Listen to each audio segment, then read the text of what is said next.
చూస్తున్న మంచు ఫ్యామిలీ వివాదం కోర్టుకు చేరింది. తెలంగాణ హైకోర్టులో Mohan Babu lunch motion petition దాఖలు చేశారు. తనకి పోలీసులు జారీ చేసిన నోటీసులకు సవాల్ చేసిన ఆయన తన ఇంటి వద్ద పోలీస్ పికెట్ ఏర్పాటు చేసేలా ఆదేశాలు ఇవ్వాలని పిటిషన్ లో కోరారు. తాను సెక్యూరిటీ కోరిన భద్రత కల్పించలేదని, వెంటనే తనకు భద్రత కల్పించాలని అందులో పేర్కొన్నట్టు తెలుస్తోంది. మోహన్ బాబు తరపున సీనియర్ న్యాయవాదులు నగేష్ రెడ్డి, మురళీ మనోహర్ పిటిషన్ దాఖలు చేశారు.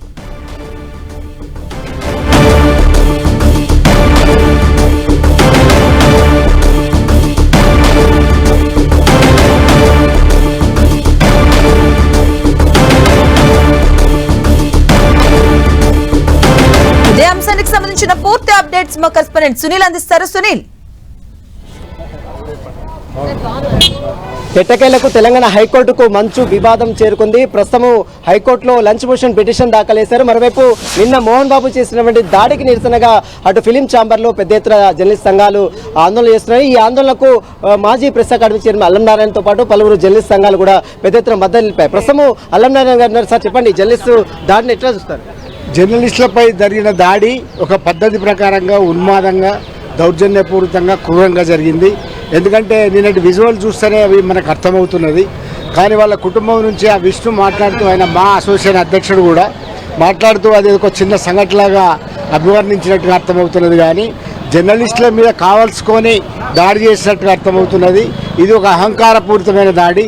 ఆయన సెలబ్రిటీ కాకుండా, మాజీ రాజ్యసభ సభ్యుడు కాకుండా, లేదా ఆయన కుటుంబంలో నుంచి పోలీస్ స్టేషన్లో కేసు నమోదు కాకుండా కూడా జర్నలిస్టులకు ఆసక్తి ఉండేది కాదు. కానీ ఎప్పుడైతే పాడి షరీఫ్లో వాళ్ళ కుటుంబ గొడవలు చేరినాయో, ఒకరి మీద ఒకరు కంప్లైంట్ చేసుకున్నారో, అది తప్పనిసరిగా ఒక న్యూస్ వర్తి కనుకనే జర్నలిస్టులు అక్కడికి వెళ్ళినారు. దానికి తోడు మనోజ్ నా మీద దాడి జరిగిందని ప్రెస్ను పిలిచినందువల్ల లోపలికి వెళ్ళే వాళ్ళ మీద అంత క్రూరంగా దాడి చేసింది. అది కాకుండా ఇంటెన్షన్ అంటే ఆయన అంతకుముందు మాట్లాడిన వీడియోలో కూడా మీడియా మీద రకరకాల కామెంట్ చేసినారు, మీడియా ఇట్లా అతి చేస్తున్నది అని. కనుక ఆయన ఒక ఇంటెన్షనల్గా జరిగిన దాడిగా దాన్ని గుర్తించాలి. ఈ క్రూరమైన దాడికి వ్యతిరేకంగా మొట్టమొదలు మోహన్ బాబు కుటుంబం, జర్నలిస్ట్ లోకానికి క్షమాపణ చెప్పాలి. రెండవదిగా పోలీసులు ఈ విషయంలో తప్పనిసరిగా జోక్యం చేసుకొని మోహన్ బాబుని అరెస్ట్ చేయాలి. ఎందుకంటే దాడి జరిగిన జర్నలిస్ట్ పరిస్థితి బాగాలేదు. ఆయనకు 3 ఎముకలు ఫ్రాక్చర్ అయినాయి. ఒక 2 రోజుల పాటు మాట్లాడే స్థితి లేదని చెప్తున్నారు. అట్లాగే ఫేషియల్ అవి కూడా మారినాయి. అంత తీవ్రమైన దాడి కనుక ఈ దాడి మీద, మోహన్ బాబు మీద, దాడి చేసిన మోహన్ బాబు మీద హత్యాయత్నం కేసు మొదలు 307 కింద నమోదు చేసి ఆయన అరెస్ట్ చేయాలి.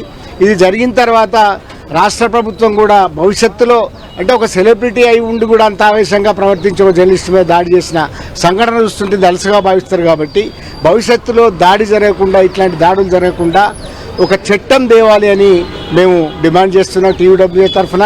నిజానికి ఇది ఒక దుర్మార్గమైన దాడి. ఇది ఒక ఛానల్లాగా కాదు, అందరూ అవస్థపడ్డామని ఇప్పుడు చెప్తున్నారు. అన్ని ఛానళ్ళ వాళ్ళు, అన్ని పత్రికల వాళ్ళు కూడా అక్కడికి ఎందుకు వెళ్తారంటే అది కేసు అయింది కాబట్టి. ఒక క్రిమినల్ కేసు మీద జోక్యం చేసుకోకపోవడం అనేది ఏమి ఉండదు.